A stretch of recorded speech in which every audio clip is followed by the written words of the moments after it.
साथियों, सीमा सुरक्षा बल भारत पाकिस्तान और भारत बांग्लादेश सीमा की पवित्रता को बनाए रखने के लिए कार्यरत है। अगर मैं भारत पाकिस्तान सीमा की बात करता हूं तो जम्मू कश्मीर की बर्फीली चोटियों से लेकर के हमारे गुजरात के क्रीक एरिया तक पूरे का पूरा जिम्मेदारी का इलाका बीएसएफ का है। यदि मैं अपने गुजरात फ्रंटियर की बात करूं तो राजस्थान के बाड़मेर से लेकर के हमारा एरिया स्टार्ट होता है और जैसा कि आपको पता है बाड़मेर में विशाल मरुस्थल, सैंड ड्यून्स, 50+ टेम्परेचर, इन सभी का सामना बीएसएफ के कार्मिक रोजाना करते हैं। गुजरात में बनासकांठा, पाटन, भुज जिलों में विशाल रन का एरिया, क्रीक क्षेत्र में बीएसएफ की तैनाती है और पूरे इलाके में जो क्लाइमेट है हाईली सलाइन, भूमि मार्शी, काफ़ी चैलेंजिंग है। लेकिन जैसा कि मैंने बताया, हमारे बीएसएफ के कार्मिक अपने ध्येय वाक्य जीवन पर्यंत कर्तव्य को लेकर के लगातार सीमा की सुरक्षा को अक्षुण्ण बनाए रखते हैं। 22 अप्रैल 2025 को पहलगाम में एक दुर्दांत आतंकवादी हमला हुआ और इस हमले के बाद समस्त भारतवासियों में पाकिस्तान द्वारा पोषित आतंकवादियों के खिलाफ में घोर रोष व्याप्त था। हमले के तत्काल बाद हमारे देश ने स्पष्ट किया था कि इस घटना के लिए जिम्मेदार आतंकवादियों के खिलाफ न्यायपूर्ण कार्रवाई होगी। भारत के दृढ़ निश्चय को भांपकर या उससे डर के पाकिस्तान ने भी अपनी सुरक्षा के लिए तैयारियां चालू की थी। विभिन्न इंटेलिजेंसीज के माध्यम से जो जानकारियां प्राप्त हुई कि पाकिस्तान ने पूरी सीमा के अपनी तरफ जो तैनाती थी वो बढ़ा दी थी और नॉर्मल ट्रूप्स के अलावा जो उनके रेगुलर आर्मी थे उनको भी डिप्लॉय किया था। ये सारी चीज़ें जो हमारे बॉर्डर पे बीएसएफ के कार्मिक तैनात थे उनके द्वारा भी देखा गया और विभिन्न माध्यमों से ये सूचना प्राप्त हुई कि न सिर्फ मैन पावर को बढ़ाया गया पाकिस्तान के द्वारा बल्कि जो उनके हैवी आर्टिलरी, टैंक्स, इनका मूवमेंट भी फॉरवर्ड एरिया में हुआ। इन सबको देखते हुए चाहे वो बीएसएफ हो, इंडियन आर्मी, एयरफोर्स, नेवी, सभी के द्वारा तैयारियां पूरी की गई। वरिष्ठ अधिकारियों के द्वारा यहाँ पर आकर के पूरे एरिया को देखा गया। हमारे एरिया की अगर हम बात करें तो डीजीबीएसएफ द्वारा गुजरात में जो हमारा जो वर्स्ट सबसे जो कठिन टेरेन का इलाका है वहाँ पे जाकर के जो भी हम कदम उठा रहे थे उनकी समीक्षा किया गया। हमारे सीमा प्रहरियों का हौसला अफजाई किया गया और आगे के बारे में उनको डिटेल्ड मार्गदर्शन दिया गया। सेम कार्रवाई बाकी अन्य अधिकारियों के द्वारा भी की गई और अन्य फोर्सेस के द्वारा भी की गई। जैसा कि आपको पता है कि इंडियन डिफेंस फोर्सेस के द्वारा 7 मई को पाकिस्तान में मौजूद अनेक आतंकी ठिकानों को बर्बाद किया गया, जिसमें बहुत बड़ी संख्या में आतंकवादी मारे भी गए।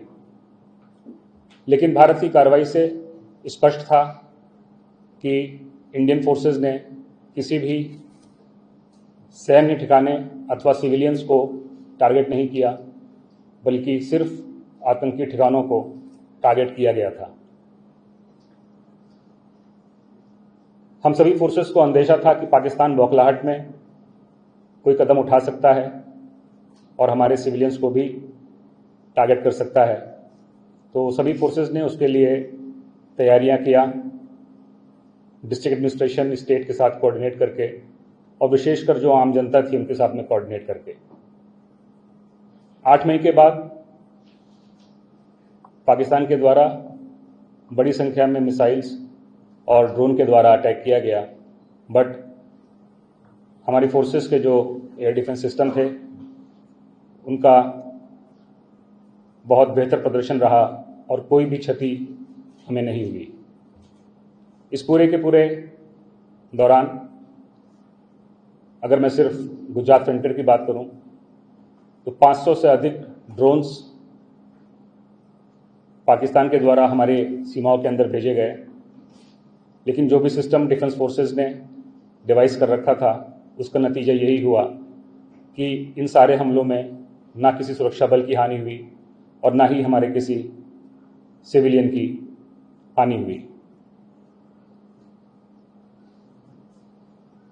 इस पूरे अभियान के दौरान हमारे जो लोग किसी पारिवारिक कार्य से, व्यक्तिगत कार्य से सीमा पर मौजूद नहीं थे, छुट्टी पर थे या कहीं और थे, जैसे ही उनको पता चला कि बॉर्डर पे सिचुएशन टेंस्ड है तो बिना कोई क्षण गंवाए उन सभी लोगों ने अपने व्यक्तिगत जो दायित्व थे उनको दरकिनार करते हुए तत्काल देश सेवा के लिए अपने बॉर्डर पर उपस्थित हुए। पूरे अभियान में मैं विशेष उल्लेख करना चाहूँगा हमारे बीएसएफ के महिला सीमा प्रहरियों का। गुजरात में 800 से अधिक संख्या में महिला सीमा प्रहरी तैनात हैं और पूरे ऑपरेशन के दौरान लगभग समस्त सीमा प्रहरी, महिला सीमा प्रहरी फ्रंट लाइन पे, बॉर्डर पे, बीओपीज पे पूरी साहस के साथ तैनात रहे। यहाँ पे मैं अपने 2 युवा महिला अधिकारियों का नाम जरूर लेना चाहूँगा, एसी अमनदीप और एसी नीति यादव। दोनों महिला सहायक कमांडेंट कंपनी कमांडर के तौर पे जो सबसे कठिन क्रीक क्षेत्र है वहाँ पर अपनी कंपनियों को लीड करते रहे और सीमा की सुरक्षा को उन्होंने सुनिश्चित किया। पूरे अभियान में जो एक चीज काबिले गौर रही वो BSF, Indian army, air force, navy का आपस का कोऑर्डिनेशन रहा। जिस भी फोर्स को जो भी रिक्वायरमेंट थी वो दूसरी फोर्स के माध्यम से प्राप्त हुई।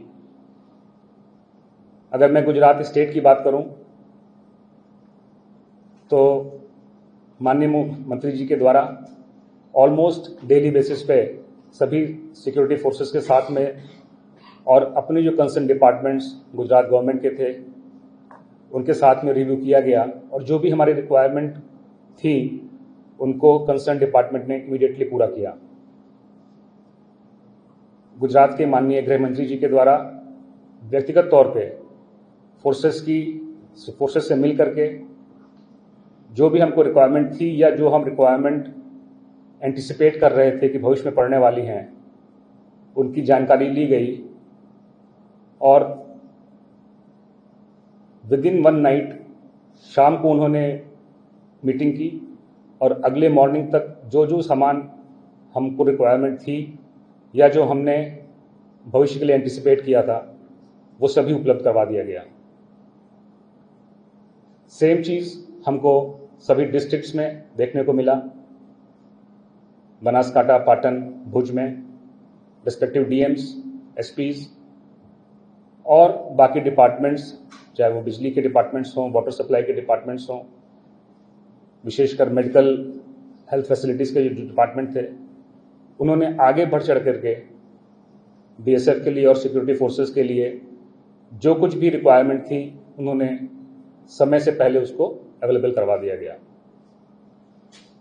पूरे अभियान के दौरान जैसा कि मैंने कहा कि हमको अंदेशा था कि पाकिस्तान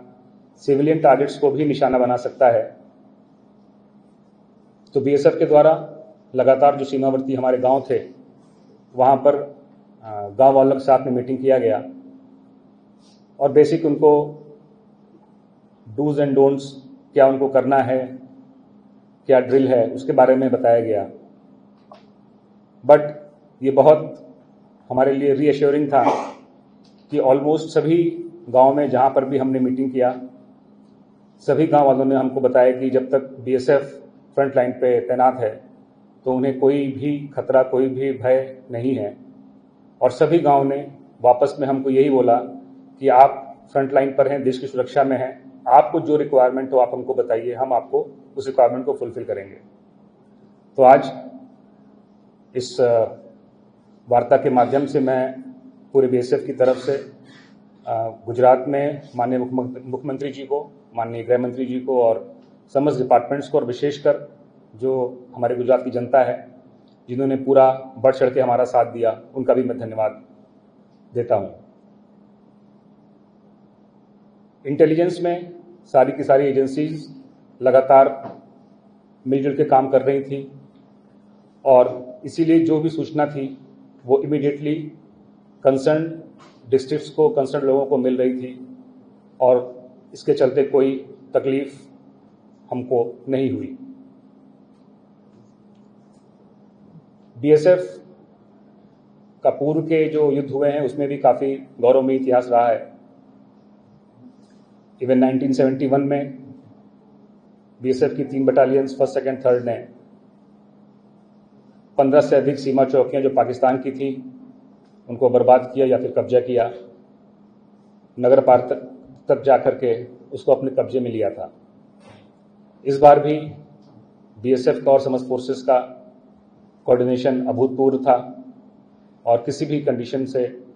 निपटने के लिए हम सभी तैयार थे और अभी तैयार भी हैं। इस तैयारी का ही एक रिजल्ट था कि 23 मई 2025 को हमारा जो सुईगाम सब सेक्टर है वहाँ पर एक जो पाकिस्तानी पोस्ट लगभग 2-2.5 किलोमीटर दूर है बॉर्डर से, वहाँ से उस डायरेक्शन से एक संदिग्ध व्यक्ति आता हुआ दिखाई पड़ा हमारे ट्रूप्स को, और ट्रूप्स ने बहुत समझदारी और का परिचय देते हुए जो भी रूल्स ऑफ एंगेजमेंट थे उसका पालन करते हुए उस इंट्रूडर को न्यूट्रलाइज किया। आगे भी हम लोग सभी लोग किसी भी परिस्थिति से निपटने के लिए तैयार हैं। अंत में एक बार मैं जो भी हमको इस पूरे के पूरे ऑपरेशन के दौरान आप सभी लोगों का, मीडिया का जो समर्थन प्राप्त हुआ, जो भी डायरेक्शंस गवर्नमेंट से थे, जो भी निर्देश आम जनता की बेहतरी के लिए फोर्सेस देना चाहते थे, वो आप लोग के माध्यम से इमीडिएटली लोगों तक पहुंचे। रिजल्ट इसका यही हुआ कि ना ही कहीं पर कोई पैनिक क्रिएट हुआ और जनता में फोर्सेस के प्रति एक विश्वास अडिग रहा। तो इस वार्ता के माध्यम से मैं आप लोगों ने या मीडिया ने जो अपना एक जिम्मेदारी का परिचय दिया है उसके लिए भी मैं आप सभी का आभार व्यक्त करता हूं। फाइनली, जो मैंने शुरुआत में कहा था कि बीएसएफ का ध्येय वाक्य जीवन पर्यंत कर्तव्य है और हम सभी सीमा प्रहरी उसी ध्येय वाक्य को ध्यान में रखते हुए निरंतर देश की सेवा में अग्रसर हैं। जी न्यूज़।